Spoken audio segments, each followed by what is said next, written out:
Radio. The news starts now.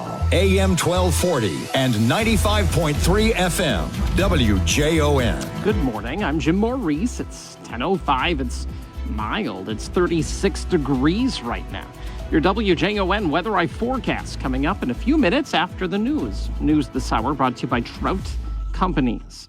City of Sauk Rapids and the Sauk Rapids Rice School District looking to finalize the plans for a land swap. City Council is holding a special meeting tonight, and on the consent agenda is that land swap. School District wants to build a new early childhood education facility close to the high school in a portion of Mayhew Creek Park. They have a public referendum on the ballot coming up in February. City and the school are proposing exchanging about 10 acres between the future baseball complex and the multi-use fields owned by the city for 17.5 acres east of the high school owned by the district. In the event that the referendum is not passed by the voters and the ECFE building is not built by 2027, the land exchange will be reversed. Kids were able to get their hands on some fun science projects at St. Cloud State University on Saturday.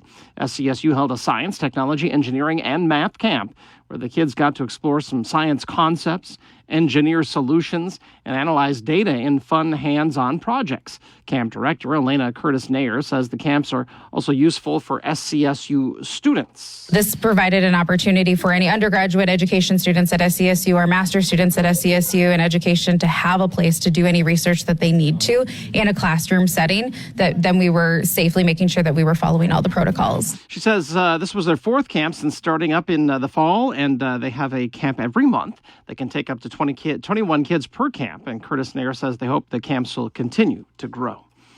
The head of the Minnesota Biofuels Association concerned that small refinery exemptions could ramp up under President-elect Donald Trump. Executive Director Brian Werner says the Trump EPA did a lot of damage to the biofuels industry by granting unwarranted SREs between 2016 and 2020.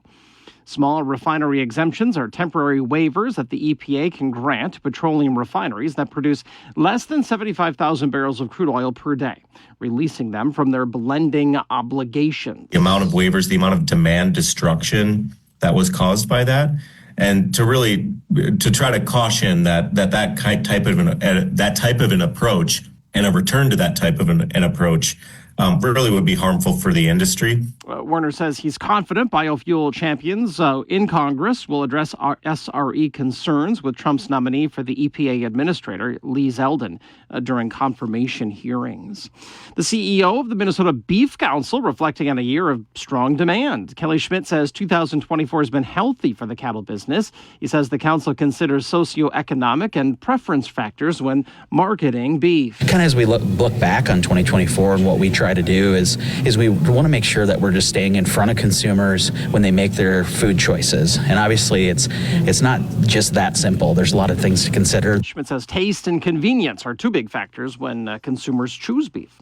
Officials with Explore Minnesota hoping for a more normal winter this year.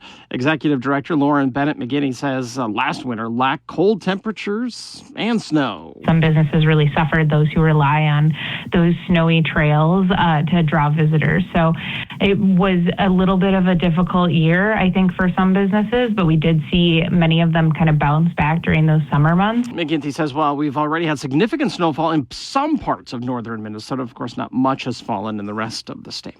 A portion of a popular road on the southeast side of St. Cloud is going to be closed tomorrow, starting at 9 in the morning. The northbound lane of Killian Boulevard will be closed from 8th Street Southeast to 9th Street Southeast to remove a tree. Road closure is supposed to take place last Thursday, but was postponed because of the cold weather. Closure will prompt a one-block detour, and signs will be posted. The detour expected to last just the one day. WJON news time is 10:09. It's cloudy and a mild 36. News this hour brought to you by Trout Companies. Your WJON Weather Eye forecast is on the way now. WJON radar weather. For St. Cloud and for cold spring, cloudy and mild today. Temps to the mid-30s. Wind out of the west at 10 to 15 miles an hour. Tonight, cloudy, 21 overnight, and west wind up to 20 miles an hour. So the winds will pick up tonight. Tomorrow, cloudy day, 50% chance for some light snow later in the day, 24 for a high, and wind northwest at 10 to 15. Our extended forecast Wednesday, a blend of clouds and sun, and 17. Thursday, another round of snow, probably a little more significant snow on Thursday. 55% chance for snow with 24 for a high on Thursday. And then after the snow on Thursday, Friday looks mainly cloudy and 16. WJON News Time, 10:11. It's 36 this morning. For more St. Cloud area news, check out the WJON mobile app. It's brought to you by Bradshaw and Bryan. Jim Maurice, WJON. All right, thank you, Jim. Coming up, we're going to be talking with Jason Kirkhoff from the Great River Regional Library. He's in charge of a couple of the library systems. We'll be chatting about what he does for those and some of the upcoming events that they've got going on. We also are going to be talking with Sean from the Recovery Community Network at 10:40. Melody Vockel will be here from Arise Cares at 11:15. And, of course, our auto repair show where you can call in and talk to a mechanic about your auto repair issues with Jarrell Saxon from St. Cloud Quick Lube and Detail Center at 11:40. It's 10:11. Coming up in just a few minutes, we're going to have your dream getaway code.